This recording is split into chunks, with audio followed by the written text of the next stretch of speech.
రోజా మాట్లాడతాం అంత చాలా విడ్డూరంగా ఉంది. రోజా తమిళనాడు వెళ్ళిపోతుంది అన్నారు, అక్కడ ఎగిరితంటే మళ్ళీ ఆంధ్రాకి వచ్చింది. ఇది కూడా మాట్లాడకపోతే రోజాకి ఉనికి ఉండదు అసలు.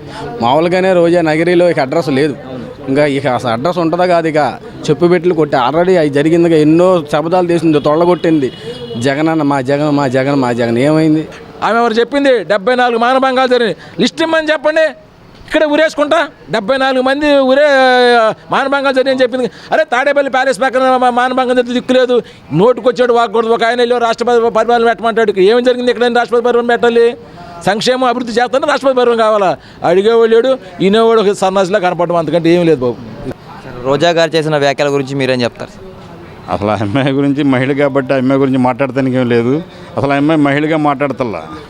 వాళ్ళకి ఇంకా జీవితంలో పుట్టగతులు లేవు. రాజకీయంగా వాళ్ళు అభివృద్ధిలోకి వస్తారు, లేకపోతే ఇంకా జనం నమ్ముతారనేది జరగదు. సార్ గతంలో ఏదైతే ఉందో రోజా గారు ఏమన్నారు అంటే జరిగింది 2 రేపులే కదా అప్పుడు గతంలో ఉన్నప్పుడు, మళ్ళీ ఇప్పుడు తీరా చూస్తే ఇలా మాట్లాడడం ఎంతో కరెక్ట్ అంటారు సార్? ఆ అమ్మాయి అసలు మహిళగా మాట్లాడతలేదమ్మా. సీఎం ఇంటికాడ తాడేపల్లిలో ఆ ఇంటి దగ్గరలోనే దళిత మహిళ మీద అత్యాచారం జరిగి చంపేశారు. అప్పుడు ఏం చేశారు వీళ్ళు? అక్కడ మళ్ళీ వేమూరు అప్పుడు అక్కడ గుంటూరు జిల్లా వేమూరు నియోజకవర్గంలో ఒక ఆడపిల్లని అన్నాడని వాళ్ళ తమ్ముడిని తగలబెట్టేశారు. గౌడ సామాజిక వర్గానికి సంబంధించిన పిల్లోడిని. ఆడికి మళ్ళీ వాడికి బెయిల్ ఇచ్చేసి వీధి మీద వదిలేశారు. వాళ్ళు చేసింది ఇంత దుర్మార్గం. అసలు ఎవడు మినిస్టర్ ఏ శాఖకు సంబంధించిన వాళ్ళు అప్పుడు ఎవరికైనా తెలుసు? అసలు అన్ని శాఖలకు సంబంధించి ఆడే సకల శాఖ మంత్రి సజ్జల రామకృష్ణారెడ్డి మాత్రమే మాట్లాడేవాడు. ఇవాళ ఎవరి శాఖ గురించి వాళ్ళు మాట్లాడుకుంటున్నారు.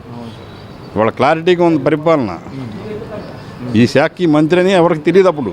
ఇప్పుడు ప్రతి శాఖకు కూడా వాళ్ళే డైరెక్ట్ సీఎం గారు మాట్లాడతాం కానీ లేదు, సలహాదారులు మాట్లాడతాం కానీ లేదు. కూటమి ప్రభుత్వం వచ్చినప్పటి నుంచే మహిళల మీద దాడులు ఎక్కువ, అఘాయిత్యాలు కూడా జరుగుతున్నాయని చెప్పి మాజీ మంత్రి రోజా గారు కూడా చెప్పడం జరిగింది. దాని గురించి మీరేం చెప్తారు సార్? అసలు రోజా అంటేనే నవ్వుతుంది. ఆంధ్రప్రదేశ్ ప్రజలందరికీ తెలుసు రోజా ఎటువంటితో, ఎలా మాట్లాడుద్దో. కనీసం ఒక స్త్రీ అన్న ఇంగిత జ్ఞానం కూడా లేకోకుండా ఒక గౌరవప్రదమైన మాజీ ముఖ్యమంత్రి అని కూడా చూడకుండా చంద్రబాబు నాయుడు గారిని కానీ, ఇప్పుడున్న ఉప ముఖ్యమంత్రి పవన్ కళ్యాణ్ గారిని కానీ, లోకేష్ గారిని కానీ ఇష్టం వచ్చినట్టు నానా రకాలుగా ప్రతిపక్షంలో ఉన్న మన పార్టీని అందరిని కూడా ఆవిడ ఆ విధంగా బూతులు తిట్టిందంటే ఏదో శాస్త్రం చెప్తారు చూసారా, ఆ టైప్లో మనం అనకూడదు లేడీస్ కాబట్టి. అంతకుమించి మనం ఏం మాట్లాడకూడదు. ఆవిడకు ఒక ఇంగిత జ్ఞానం లేని వ్యక్తి అంతే. అంటే దాదాపు 74 మందికి పైగా దాడులు జరిగాయి అని చెప్పేసి కూడా రోజా గారు చెప్పడం జరిగింది నిన్న ప్రెస్ మీట్లో. దాని గురించి మీరేం చెప్తారు?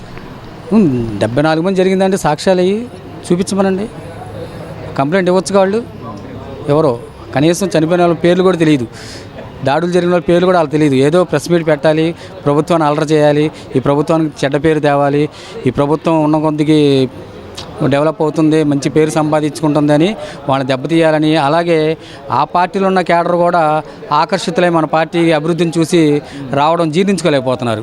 జీర్ణించుకోలేకపోవడంతోనే అలర చేస్తున్నారు ఈ కార్యక్రమం. వాళ్ళందరికీ ఒక స్క్రిప్ట్ అనమాట.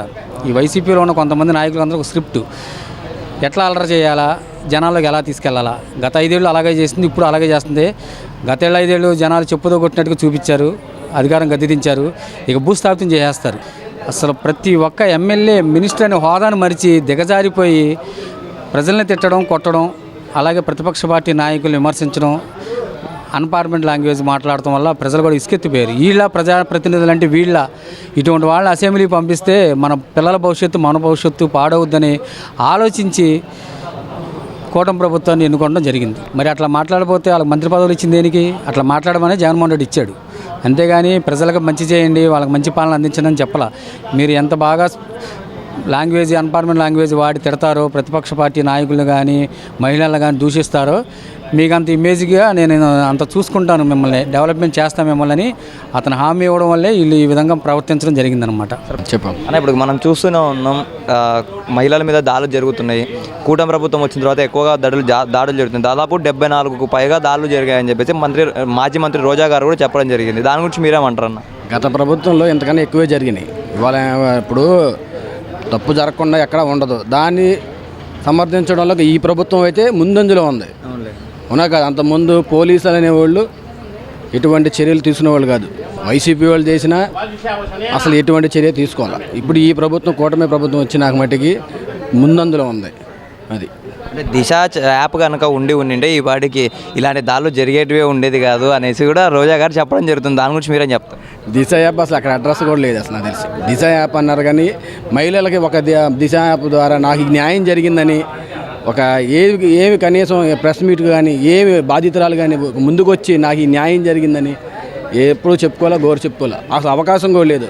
ఏదన్నా కక్షకారు మాట్లాడింది అనుకో, కక్ష సారింపు అదే ఎక్కువగా జరిగింది. ఈ ప్రభుత్వంలో విలేకరులైనా ఎవరి ప్రజలైనా నాయకులైనా మాట్లాడినా ఇవాళ వరకు ఆయన కక్ష సారింపులు జరిగినాయి. గత ప్రభుత్వంలో ఎవరైతే నోరు పారేసుకున్నారో అసలు వాళ్ళనే ఇప్పుడు ముందుకొచ్చి ఈ ప్రభుత్వం ఎవరైతే నోరు జారారో అదే చట్టపరంగా ఇప్పుడు బెదిరించేది ఏమీ లేదు.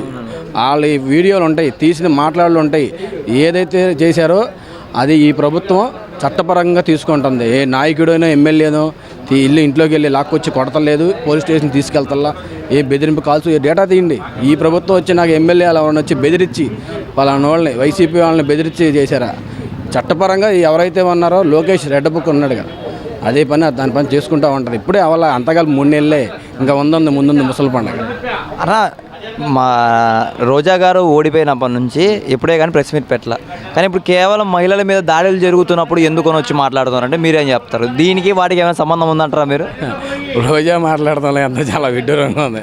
రోజా తమిళనాడు వెళ్ళిపోతుంది అన్నారు, అక్కడ ఎగిరితంటే మళ్ళీ ఆంధ్రాకి వచ్చింది. ఇది కూడా మాట్లాడకపోతే రోజాకి ఉనికి ఉండదు అసలు. మామూలుగానే రోజా నగరిలో ఇక అడ్రస్ లేదు, ఇంకా అసలు అడ్రస్ ఉంటుందా కాదు. ఇక చెప్పు పెట్టులు కొట్టి ఆల్రెడీ అది జరిగిందిగా, ఎన్నో శబ్దాలు తీసింది, తొళ్ళగొట్టింది. జగన్ అన్న మా జగన్ మా జగన్ మా జగన్ ఏమైంది? అదే నగరి అడ్డ ఏమైంది? రోజా కుజా అయింది అంటే ఇప్పుడు తమిళనాడు వెళ్తుంది ఏమైంది? అదే అక్కడ తంతే ఇక్కడికి వచ్చింది. ఇక ఎక్కడ దాని రోజాకి ఇక రాజకీయ భవిష్యత్తు లేదు. ఇక అది ఇబ్బంది. అంటే ఇప్పుడు రోజా గారు కూడా వ్యాఖ్యలు చేస్తారు కదా, కూటమి ప్రభుత్వం వచ్చిన తర్వాత మహిళల మీద ఎక్కువ దాడులు జరుగుతున్నాయని చెప్పేసి కొన్ని ఆరోపణలు అయితే చేస్తుంది. దాని గురించి మీరేమంటారు? కూటమి ప్రభుత్వం వచ్చిన తర్వాత రోజా తమిళనాడు వెళ్ళిపోయింది. తమిళనాడులో మళ్ళీ ఇప్పుడే ఆంధ్రాకి వచ్చింది. అప్పుడు తమిళనాడులో తెలిసి ఉండదు, ఉంటే ఇక్కడ ఆంధ్రప్రదేశ్లో ఉంటే తెలుస్తుంది దాడి జరిగిందా లేదా అని. ఆమె వచ్చింది నిన్న వచ్చి అలా ఏదో ఎవరు చెప్తే ఆ మాటలు చెప్పి వాడుతుండే ఇలా అంతే. అంటే మహిళల మీద ఎన్ని దాడులు జరుగుతున్నా కూడా పవన్ కళ్యాణ్ గారికి కానివ్వండి, లోకేష్ గారికి కానివ్వండి కనపడట్లేదా అనేసి కూడా కొన్ని వ్యాఖ్యలు చేస్తుంది కదా. అప్పుడు 5 సంవత్సరాల ముందు ఆమె కనపడలేదా? కనపడింది ఆమెకి. రాష్ట్రంలో ఏం జరిగింది ఆమె కనపడింది అసలు? లేకపోతే పడుకుంటుంది ఇంట్లో? అంతకుముందు దీనికంటే ఘోరమైన ప్రమాదాలు జరిగినాయి, దీనికంటే ఘోరమైన దాడులు జరిగినాయి, అన్నీ జరిగినాయి. ఇప్పుడు వచ్చేసి నేను పతివర్తలా మాటలు చెప్తే ఇది అయ్యే పని కాదు. కూటమి ప్రభుత్వం వచ్చిన 4 నెలల వ్యవధిలోనే దాదాపు 74 మంది మీద మహిళల మీద దాడి జరిగింది అని చెప్పేసి కూడా రోజా గారు చెప్పడం జరిగింది నిన్న. దాని గురించి మీరేమంటారు బాబాయ్? వాళ్ళే తెప్పిస్తున్నారేమో ఈ దాడులన్నీ, రోజా తెప్పిస్తుందేమో కావాలని చెప్పి. కూటమి ప్రభుత్వానికి బ్యాట్ రావాలని కావాలని రోజా గారు డబ్బు ఖర్చు పెట్టి తెప్పిస్తున్నారేమో వాళ్ళ మనుషుల్ని, వాళ్ళ కార్యకర్తలను పెట్టి. అంటే ఇలాంటి వ్యాఖ్యలు చేయడం ఎంతవరకు కరెక్ట్ అంటారు? కరెక్ట్ కాదని జనాలు తెలుసు, అందరికీ తెలుసు, రాష్ట్రంలో అందరికీ తెలుసు. సిగ్గు లేదు వాళ్ళకి, లేదు కాబట్టి ఇలా మాట్లాడుతున్నారు.